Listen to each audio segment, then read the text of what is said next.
دوستو یہ ربیع الثانی کا مہینہ ہے اکارڈنگ ٹو اسلامک کیلنڈر، اور اس مہینے کو نسبت حاصل ہے جناب شیخ عبد القادر جیلانی محبوب سبحانی رحمۃ اللہ علیہ سے۔ He is also known with the title of Ghaus Azam, آپ نے سنا بھی ہوگا۔ بٹ انفارچونیٹلی اس مہینے کے آتے ہی ہمارے معاشرے کے سو کالڈ اسلامک اسکالر لوگوں کے ایمان سے ان کے نام پر کھیلنے لگتے ہیں اور ان کو گمراہی کی طرف لے جانے لگتے ہیں۔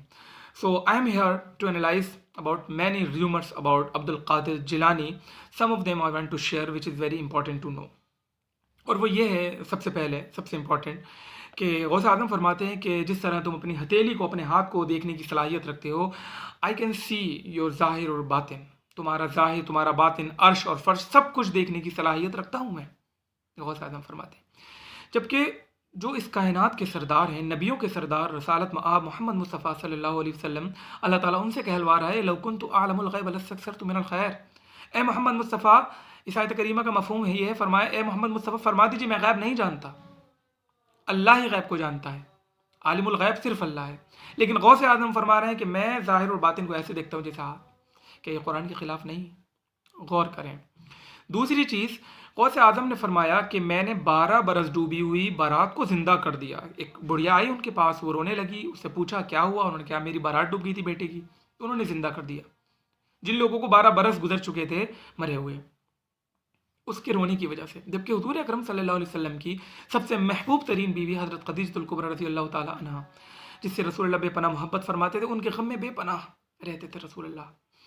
ایون رسول اللہ صلی اللہ علیہ وسلم was declared that year this is a year of sorrow، یہ سال ہی غم کا ہے، یہ ڈکلیئر کر دیا رسول اللہ نے۔ اگر ان کو زندہ کرنا پاسبل ہوتا تو کیا رسول اللہ اپنی بیوی کو زندہ نہیں کرتے؟ کیوں؟ کیونکہ رسول اللہ جانتے ہیں وہ قرآن ہمیں سکھانے آئے تھے۔ وہ قرآن کیا فرما رہا ہے، ان الابرار لفی علیین وان الفجار لفی سجین۔ جو لوگ اس دنیا سے جاتے ہیں، نیک لوگ مقام علیین میں اللہ تعالیٰ نے ان کا مقام رکھا ہے، اور برے لوگوں کا مقام سجین میں۔ تو اگر کوئی یہ کہے کہ میں مرے ہوئے لوگوں کو زندہ کروں، اٹ مینس وہ اللہ تعالیٰ کے قانون میں دخل اندازی ہے، خدا کی خدائی میں دعویٰ ہے۔ دس از انٹرفیرنس ان خدائی میں دعویٰ۔ فرمایا قیامت تک کے آنے والے تمام اولیاء اللہ کی گردنوں پر میرا پیر ہے۔ It means he wanted to say I M better than آل۔ اسے بولتے ہیں سپیریٹی کمپلیکس، اور جس کے اندر بھی آتا ہے اللہ تعالیٰ اس کو برباد کر دیتا ہے۔ یو نو واٹ، مولا علی رضی اللہ تعالیٰ عنہ وعلیہ السلام سے پوچھا گیا کہ فضیلتوں کے بارے میں، کہ حضور صلی اللہ علیہ وسلم کے بعد آپ کس کو سب سے زیادہ امپورٹنس اور فضیلت والا ہے؟ فرمایا یہ نہیں فرمایا کہ میں ہوں، فرمایا ابو بکر۔ فرمایا پھر کون؟ فرمایا عمر۔ اور فرمایا آپ اپنے بارے میں کیا کہتے ہیں؟ فرمایا اننی من المسلمین، میں تو ایک عام مسلمان ہوں۔ یہ ہوتی ہے ایک سچے اللہ والے، ایک اصلی اللہ والے کی پہچان، کہ وہ اپنے آپ کو عام لوگوں میں شمار کرتا ہے کہ میں تو ایک عام بندہ ہوں، جبکہ وہ ہوتا بہت اعلیٰ ہے، جس کو اللہ تعالیٰ حضور صلی اللہ علیہ وسلم نے تمام دنیا کا مولا بنایا۔ اولیاء اللہ کا سردار وہ ہیں مولا علی۔ وہ کہہ رہے ہیں اننی من المسلمین، لیکن غوث اعظم فرما رہے ہیں کہ میں سپیریٹی کمپلیکس ہے میرے اندر، میں سب سے زیادہ بہتر ہوں۔ کیا ہے یہ؟ ایکچولی یہ غوث اعظم کی یہ جو پرسنالٹی بنانا چاہ رہا ہے، یہ پروپیگنڈا جو چل رہا ہے، اس کی ایک وجہ ہے، کیونکہ انہیں ایک اور چیز لاسٹ میں بتانا ہے۔ وہ کیا ہے؟ وہ سب سے زیادہ امپورٹنٹ اور سب سے زیادہ ڈینجرس ہے ہمارے لیے۔ وہ یہ ہے کہ غوث اعظم نے فرمایا کہ جو میرے سلسلے میں مرید ہو جائے گا، اس کو اللہ تعالیٰ توبہ قبول کیے بغیر اس کی موت نہیں ہوگی۔ یہ سب سے زیادہ خطرناک اسپیکٹ ہے اس پروپیگنڈے کا۔ You know it means now if you are part of the سلسلہ Qadriya, now you don't need to do anything, any practices of Islam, نماز روزہ حج زکوٰۃ کرو یا مت کرو، آپ سلسلہ قادریہ میں مرید ہو گئے، اب آپ توبہ کیے بغیر، مطلب توبہ آپ کی قبول ہوئے بغیر آپ دنیا سے جاؤ گے نہیں۔ ناؤ یو آر جنتی۔ قرآن کیا فرما رہا ہے؟ احسب الناس ان یترکوا ان یقولوا آمنا وهم لا یفتنون۔ کیا لوگ اس گمان میں تو نہیں بیٹھے ہیں کہ صرف انہوں نے یہ کہا کہ ہم ایمان لے آئے اور ان کو آزمایا نہیں جائے گا؟ نہیں، ہم نے اس سے پہلے بھی آزمایا، تمہیں بھی آزمائیں گے۔ ام حسبتم ان تدخلوا الجنہ ولما یعلم اللہ الذین جاہدوا منکم۔ کیا تم اس گمان میں تو نہیں بیٹھے کہ تم جنت میں ایسے ہی داخل کر دیے جاؤ گے؟ تم سے پہلے جو مصیبتیں آئیں گی لوگوں پر، تم پر نہیں آئیں گی۔ لیکن غوث اعظم فرما رہے ہیں کہ تم میرے سلسلے میں مرید ہو جاؤ، that is enough for you to go to heaven, جنت میں جانے کے لیے کافی ہے۔ یہ کیا ہے؟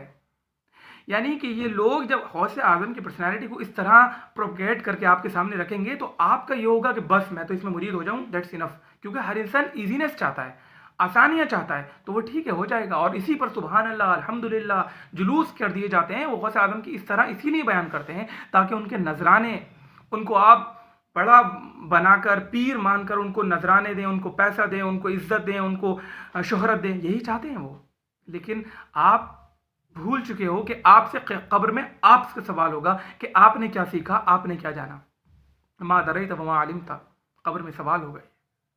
تو ہمیں اپنے عقل کا استعمال کرنا ہے، بٹ انفارچونیٹلی مجھے یہ کہنا پڑ رہا ہے، وی ہیو سولڈ اور brain in the hand of so called Islamic scholar. ہم نے اپنے دماغ کو بیچ دیا ہے.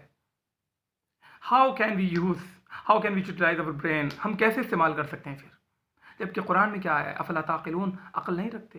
یاد رکھیے، اگر ہم اس گمان میں بیٹھے ہیں کہ غوث اعظم قیامت میں ہمیں بخشوا لیں گے ہماری ان فضیلتوں کو بیان کرنے کی وجہ سے، تو وہ کہہ دیں گے صاف کہ اللہ میں نے نہیں کہا تھا اس سے کہ تو مجھے اس طرح میرے بارے میں بول اور شرک کر. امداد کن، مجھے پکار. قرآن فرما رہا ہے ومن اضل ممن يدعو من دون اللہ من لا يستجیب له الى یوم القیامت وهم عن دعائهم غافلون. اس سے زیادہ گمراہ کون ہوگا جو اللہ کے علاوہ کسی اور کو پکارے، جبکہ حال یہ ہے کہ وہ ان کی دعاؤں کو سن ہی نہیں رہے. اور جب حشر ہوگا تو کیا فرمایا، وَإِذَا حُشِرَ النَّاسُ كَانُوا لَهُمْ أَعْدَاءً وَكَانُوا بِعِبَادَتِهِمْ كَافِرِينَ. سب سے پہلے خواجہ صاحب، سب سے پہلے غوث اعظم، سب سے پہلے جتنے بھی اولیاء اللہ ہیں جن کو ہم اپنا یہ مانتے ہیں کہ ہمیں بخشوا لیں گے، ہم ان سے مدد طلب کریں، انہی کو سب کچھ مان لیں، نماز پڑھیں نہ پڑھیں، سب سے پہلے وہ ہمارے کافر ہوں گے. سب سے پہلے وہ ہمارے لیے انکار کریں گے، یا اللہ میں نے ان سے نہیں کہا تھا ایسے کرنے کے لیے. قرآن یہ ہمیں بتا رہا ہے. تو I humbly request to all of you, ان لوگوں سے تو نہیں کہوں گا کیونکہ ان کی تو روزی روٹی کا چکر ہے، جو لوگ آپ کو اس طرح بتاتے ہیں، ایگزیجریٹ کرتے ہیں غوث اعظم کی پریمسیز میں، وہ لوگ آپ کو حق بات نہیں بتائیں گے. میں عوام سے ریکویسٹ کرتا ہوں، please try to be rational, try to close to your Quran. یہ جو ہدایت کا ایک شمع ہمارے ہاتھ میں اللہ تعالیٰ نے، رسول اللہ نے دیا ہے قرآن، اس کے قریب جائیے تو آپ کو سب کچھ عیاں ہو جائے گا. توحید پر چلنا بہت زیادہ مشکل ہے. توحید اپنے اندر جگائیے. اور شرک سے، ہم مونوتھیسٹک ہیں، ہم ایک اللہ پر بلیو رکھتے ہیں، ہم پولیتھزم پر بلیو نہیں رکھ سکتے. تو پلیز ہم انجان ہیں، ہمیں علم ہی نہیں کہ ہم کس طرح شرک میں مبتلا ہوئے جا رہے ہیں، اور یہ لوگ ہمیں کر رہے ہیں. تو آئی ریکویسٹ پلیز اپنے عقل کا استعمال کریے، قرآن کے قریب ہوئیے. جزاک اللہ.